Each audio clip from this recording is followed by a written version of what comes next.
Rabobank divulgou uma projeção para o setor avícola em 2023. O relatório destaca um aumento da demanda global pelos produtos avícolas devido à alta dos preços das demais proteínas de origem animal.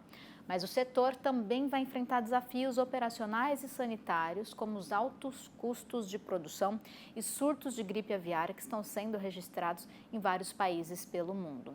Para a gente entender melhor esse cenário, a gente vai conversar agora com o analista econômico de proteína animal, Wagner Yanagisawa, do Rabobank, que já está aqui com a gente. Muito bom dia para você, Wagner. Seja bem-vindo mais uma vez ao Ligados Integrados. Bom dia, Júlia. Bom dia a todos que nos assistem. É um prazer estar aqui com vocês, compartilhando essa visão de mercado.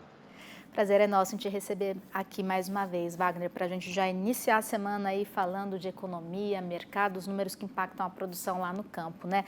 Wagner, a gente vem falando muito dos desafios que a avicultura tem enfrentado e possivelmente vai continuar enfrentando em 2023. O assunto principal, é claro, gripe aviária, é o que está preocupando todo o mercado no mundo, lembrando que o Brasil é livre dessa doença. É claro que isso deve mexer com a dinâmica de produção, importação e exportação no mundo todo.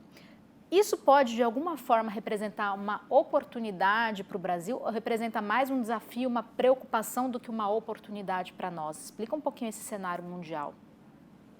Bom, vamos lá. Em relação à questão específica da gripe aviária, de fato, é uma situação inédita que a gente está vendo aqui do Brasil em termos de risco, né? Mesmo que a gente nunca tenha notificado um caso, né, dessa gripe aviária de alta patogenidade, os riscos em termos de entrada, de uma possível entrada aqui no Brasil, realmente nunca foram tão altos.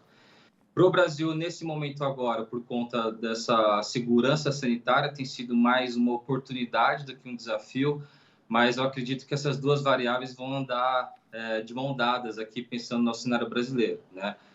Do lado do desafio, todos os incrementos nos protocolos que a gente está vendo para, de fato, reduzir ao máximo os riscos de uma entrada, né, uma possível entrada desse vírus. Porém, por outro lado, a gente viu uma escalada realmente muito forte, principalmente aqui nas Américas e na Europa, com relação aos novos casos, né? Vale lembrar que aqui na América do Sul a gente tem 5 países, né, nossos vizinhos aqui, que já notificaram casos da gripe aviária, né? Colômbia, Equador, Venezuela, Peru e Chile. Então, de fato, tem incrementado bastante o número de novos casos. Quando a gente olha em termos de novos casos totais, né, pensando que a maioria da concentração dos casos hoje estão no hemisfério norte, em termos de sazonalidade nos últimos anos, fevereiro e março são os meses que a gente vê o maior número de registros de novos casos, né, por conta da estação dos invernos no hemisfério norte. Então, para o Brasil, nesse curto prazo, não tenho dúvida que a gente já tem visto oportunidades surgindo desde o ano passado, né, considerando que as exportações, tanto em volume quanto em faturamento, foram recordes.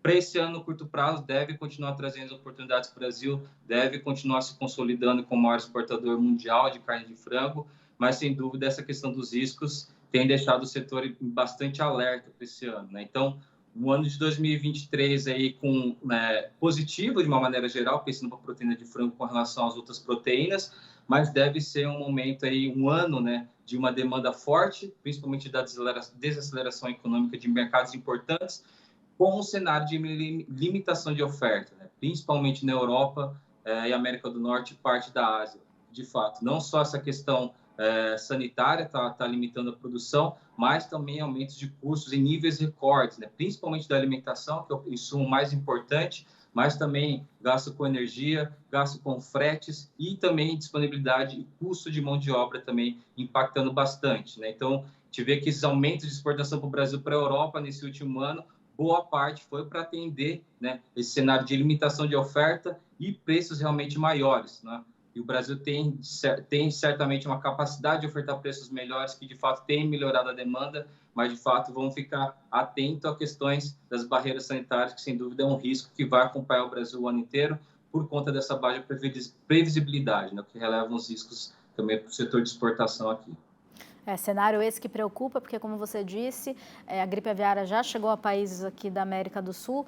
Nos Estados Unidos também é um cenário bastante dramático. Estados Unidos, que é um importante produtor também de carne de peru, né? Perus que também são animais suscetíveis à gripe aviária, e está mexendo também com a produção de ovos no mundo, né? Brasil que também é um importante exportador de ovos. Mas você vinha falando sobre os custos. Na nossa última conversa no final do ano, você disse que, de acordo com um relatório elaborado então pelo Rabobank, havia uma expectativa de diminuição aí nos custos de produção, que é o que vem também preocupando muitos produtores, tanto de aves como de suínos, principalmente os produtores independentes.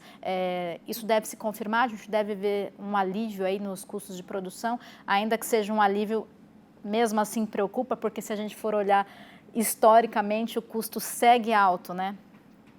Sem dúvida, a gente vê oportunidades em termos de melhoras do custo esse ano, principalmente para o lado da alimentação, dos custos da alimentação. A gente mantém uma projeção aí de incrementos recordes na oferta esse ano da safra de grãos.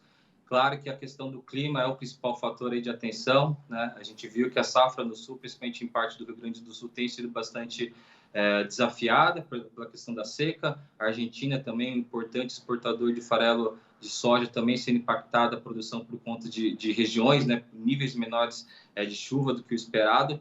Então, é um fator ainda de atenção, principalmente nos próximos meses, mas esse incremento de oferta deve melhorar o balanço não só do Brasil entre oferta e demanda, mas o balanço global também, e a gente espera níveis de preços menores do que a gente viu no passado. É claro que isso não deve ser não devemos esperar uma grande queda, né? Principalmente quando a gente olha nosso indicador de custo de produção de alimentação, a gente viu que o primeiro e o segundo trimestre do ano passado foi pico recorde de preços, né? Então a gente deve ver um alívio, mas devem continuar os preços sustentados em patamares elevados.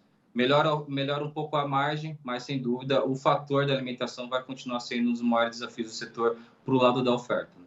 E ainda falando em exportações, desde 2020 a gente vê uma queda nas exportações de carne de frango para a China, que é o nosso principal parceiro comercial.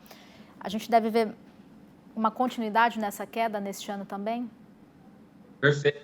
A China realmente tem utilizado a carne de frango como um compensador dessa menor oferta de carne suína nos últimos anos. Com essa forte recuperação dos preços, né, desde o segundo semestre do ano passado, da carne suína, a carne de frango tem melhorado um pouco a competitividade em termos de demanda. O grande ponto lá na China hoje, de fato, está sendo a questão dessa nova, vamos dizer assim, nova forma de controle, né, em termos de coronavírus, já que os casos estão aumentando lá e foi decidido flexibilizar um pouco melhor essa questão do controle para não impactar tanto a questão da economia. Em termos de feriado do Ano Chinês que passou nessa último final de semana, a gente está curioso bastante para saber como foram os níveis de consumo, mas de fato a gente deve esperar por uma China cada vez menos dependente do mercado brasileiro. Vemos oportunidades seguindo em outros mercados. A China deve continuar sendo importante player esse ano, mas de fato oportunidade de incremento de demanda para o lado da China deve ser mais resultados. Wagner, uma última pergunta rapidinho aqui, falar sobre o consumo interno, o consumo per capita, porque aqui no Brasil a carne de frango é a nossa preferida, né? Em outros países como a China é a carne suína. Porém, vocês também preveem um cenário de inflação que deve elevar o preço da proteína de origem animal, principalmente a carne bovina. A carne de frango sendo a mais acessível também, tem aí um cenário favorável? A carne de frango, no último ano, a gente viu alguns desafios em termos de manutenção no ritmo de crescimento do consumo doméstico. A gente viu que alguns sinais já de saturação do consumo doméstico e que a produção no ano passado foi bastante balizada por conta dos aumentos de demanda no mercado externo, tá?